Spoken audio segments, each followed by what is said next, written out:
Центр города перекрыт, движение остановлено. Путин обратился к военным. В России готовятся к отступлению, названы 3 ключевые точки. Окружение и ликвидация десятков солдат. Россияне предали сослуживцев и сбежали с поля боя. Срочный приказ командования. Крупный украинский город отрезан. Оккупанты подошли вплотную. Применено новое оружие против гражданских. Рейтинг президента рухнул. 3/4 населения выступили против Зеленского. Гуманитарная катастрофа в Крыму. Экстренное обращение к властям. Об этих и других событиях к утру 27 июля. Новая неделя начинается прямо сейчас. Пока мир просыпается, мы уже собрали для вас все самое важное. В эфире «Нехта». Я Дарья Петрова. Поехали.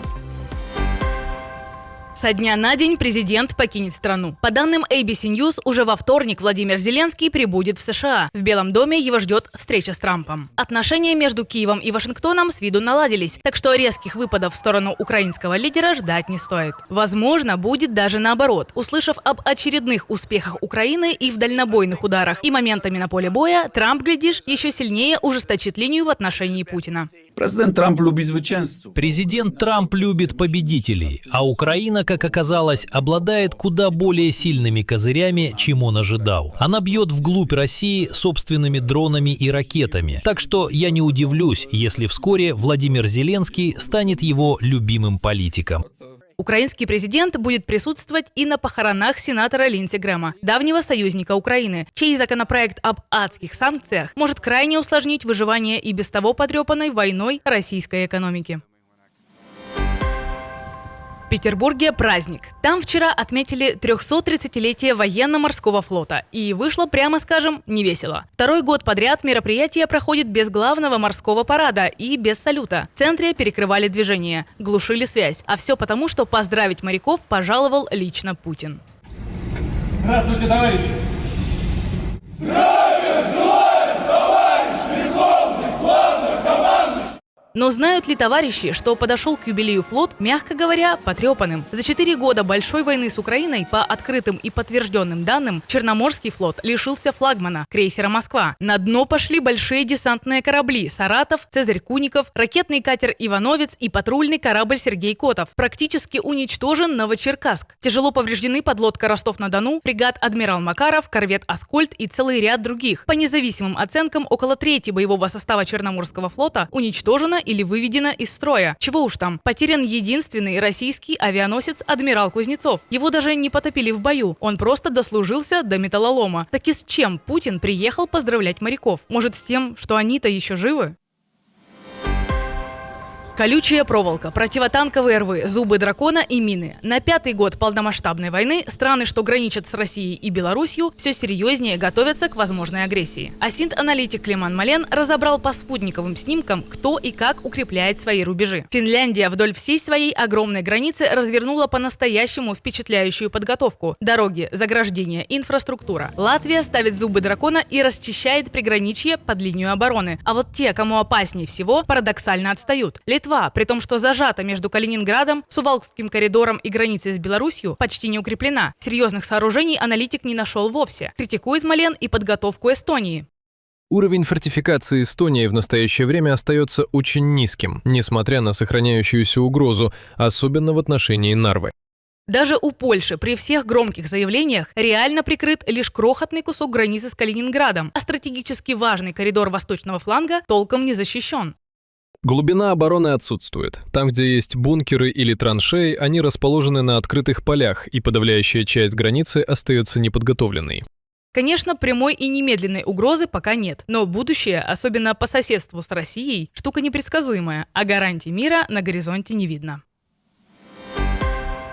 Пока страны НАТО вовсю готовятся к возможной агрессии, в самой РФ начинают думать о другом. Сидящий за решеткой Игорь Стрелков, с кого во многом и началась война еще в 2014-м, вдруг заговорил о том, где России обороняться. В Z-среде, оказывается, всерьез обсуждают 3 запасные точки на случай катастрофы. Горный Алтай, Дальний Восток и внезапно Беларусь. Оборонять их, по словам Стрелкова, легче, чем тот же Калининград. Проскакивают и страхи. Не хотелось бы даже думать о том, что получится, если Китай окажется в стане наших врагов. Это будет полнейшая катастрофа. Но по-настоящему проговорился он в другом. Беларусь, оказывается, уже не союзное государство, а всего лишь удобный плацдарм, который в час Х надо будет оборонять. Что касается Беларуси, хоть она и не совсем наша, оборонять ее значительно легче, чем любую другую отдаленную часть страны. По итогу имеем следующее. Страна со 140-миллионным населением полезла в маленькую победоносную войну против соседа, а на 5-й год ее же идеологи чертят на карте углы, где можно отсиживаться в обороне. Подкинул причин для упаднических настроений и Лукашенко. После гениальной мысли отправить на границу с Украиной чиновников, которые, по его словам, плохо работают, произошло следующее. Президент поручил оперативно подготовить места и виды работ, на которых будут задействованы нерадивые, проштрафившиеся работники, несуны, пьяницы, лодыри и лентяи.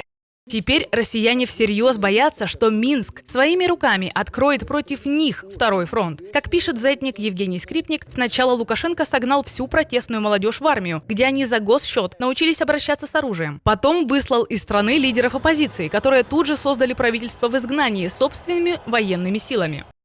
Теперь еще один закидон. Собрать в одном месте всех маргиналов, чтобы они по уже отработанной до этого схеме перезнакомились, наладили устойчивые связи, определились с будущими лидерами и заодно научились обращаться с оружием и действовать в составе боевых групп. Вообще класс просто молодец. Мало нам было фронтов, говорит зетник. Теперь Лукашенко гарантированно добавит еще и белорусский. Окружение, шквальный огонь, горящая техника и приказ на отход. Командование принесло солдат в жертву. Нет, это не Донбасс. Это Мали, где российский африканский корпус хладнокровно бросил на верную смерть своих же союзников. По данным украинской разведки, в начале месяца колонна россиян и бойцов местной хунты попала в засаду повстанцев. Когда завязался бой и пошли потери, россияне попросту развернулись и ушли, а солдат малийской армии бросили в окружении. Ни прикрытия с земли, ни поддержки с воздуха, хотя у корпуса под рукой были и дроны, и вертолеты. Ликвидировано не меньше 60 малийских военных, около 30 взяты в плен. Россия использует военных малийской хунты как пушечное мясо для достижения своих целей. Тот же подход государства-агрессор исповедуют и в преступной войне против Украины, отправляя иностранных наемников на смерть в мясных штурмах. Причем, как утверждают в ГУР, даже в спокойное время россияне держат малийских солдат за прислугу. Те таскают грузы и убирают в казармах, а командиры корпуса приторговывают оружием, которое сами же поставляли как военную помощь. Конечная цель Кремля – прибрать к рукам малийское золото и уран и закрепиться в Африке для дальнейшей экспансии. Россия установила новый рекорд. Всего за 10 дней получила официальные дипломатические протесты сразу от 3 стран. По данным службы внешней разведки Украины, недовольство Москве выразили Индия, Азербайджан и Ботсвана. Про Индию мы рассказывали в прошлых выпусках. Из-за гибели индийских моряков Дели вызвал московского дипломата на ковер. Баку пошел дальше. Вручил ноту протеста из-за удара по заправкам азербайджанской компании «Сакар». А следом президент Алиев и вовсе публично предложил заменить Россию на европейском нефтегазовом рынке. Азербайджан практически поставил точку в системе регионального доминирования России на Южном Кавказе.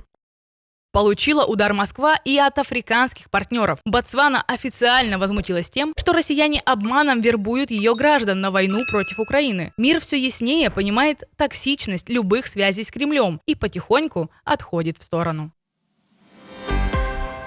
Крупный украинский город оказался отрезан от большой земли. Уже 5-е сутки в Запорожье не идут пассажирские поезда. Прямое сообщение полностью остановлено. Из-за усиливающихся российских атак ездить прямо в город стало смертельно опасно. Как сообщил министр инфраструктуры Николай Калашник, теперь составы пускают в объезд, а к самому Запорожью не подводят. Останавливают на безопасном расстоянии, чтобы не подставлять под удар пассажиров и железнодорожников. Тревога нарастает и в другом областном центре. Жители Харькова сообщают, до города уже долетают дроны на оптоволокне, то есть враг подобрался вплотную. Вот только власти, судя по всему, заняты совсем другим.